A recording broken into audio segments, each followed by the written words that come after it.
FSU has all the ingredients to have one of the best offenses in the country. This all starts with Mike Norvell, one of the brightest offensive minds in the game, and he starts with counter. Counter is a run play that features the front side of the line blocking down on defenders in order to make room for pulling linemen or tight ends to clear out a lane for the running back. They run this play often and they run it as well as anyone. Last season, they ran the second most plays, had the second most yards, the sixth highest yards per play, and the most touchdowns running counter in all of college football. What's even more impressive is that FSU was able to rack up those stats with an admittedly pedestrian offensive line last season. After several early injuries, the patchwork line was only 85th in blown block rate and 69th in stuff rate per Bill Connolly. They addressed the depth issue with the portal by bringing in quality players in Casey Roddick and high upside tackle Jeremiah Byers, in addition to returning their starting right tackle Bless Harris, who was injured in the first game last season.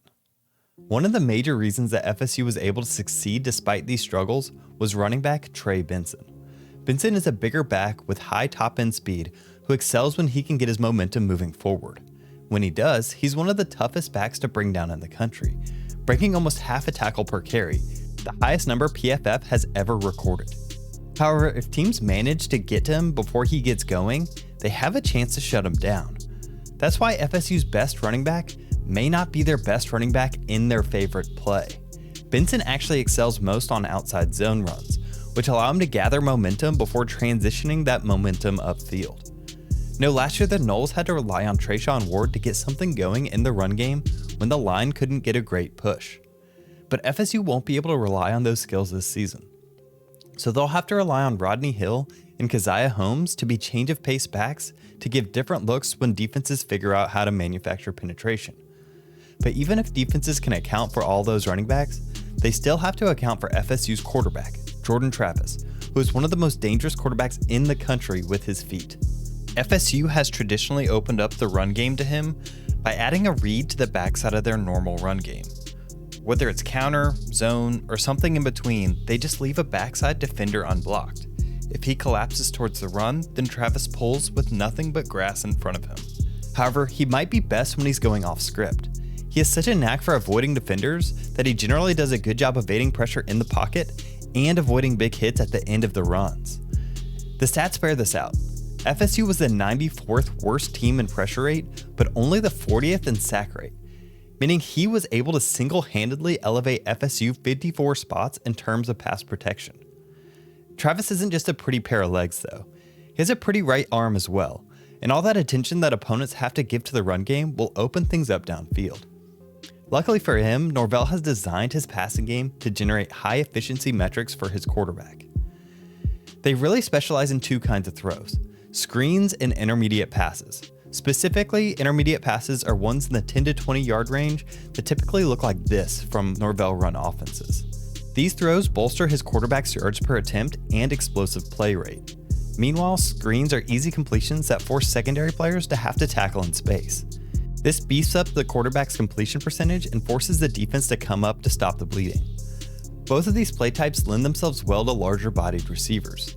In screens, those larger frames help them block for their teammates, and when the bigger receivers get the ball, they tend to be harder to bring down for smaller defensive backs.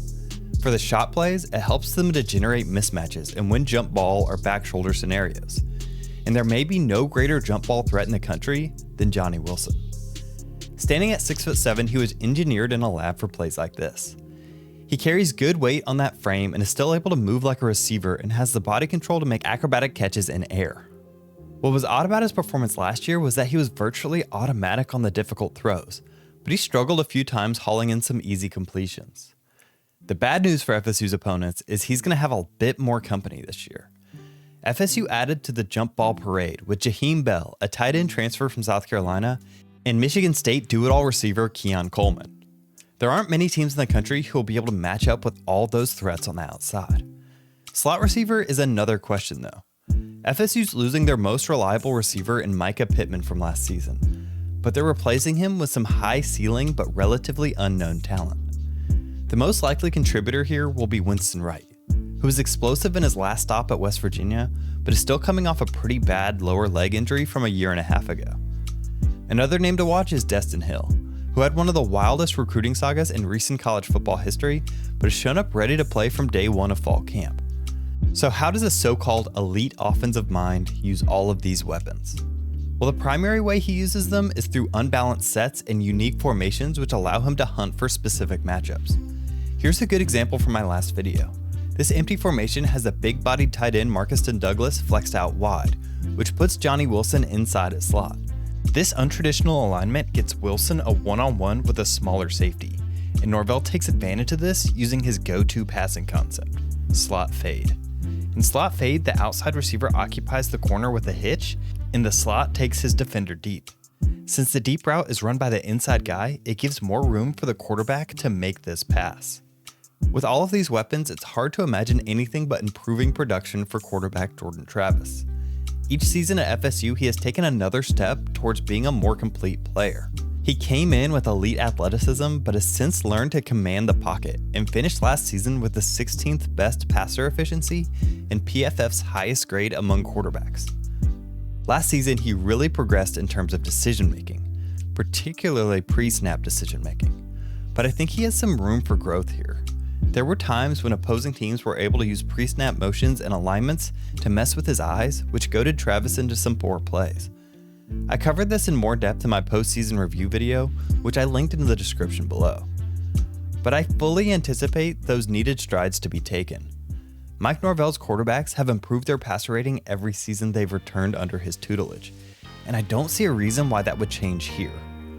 This offense will go as far as Jordan Travis will take them. And if you're an FSU football fan, you should just sit back, relax, and enjoy the ride. That was a lot. I'll have the full transcript available on Noles 247, so if you want to head over there and help me further the conversation, I'll see you over there. Also, make sure to like and subscribe, and thanks for watching.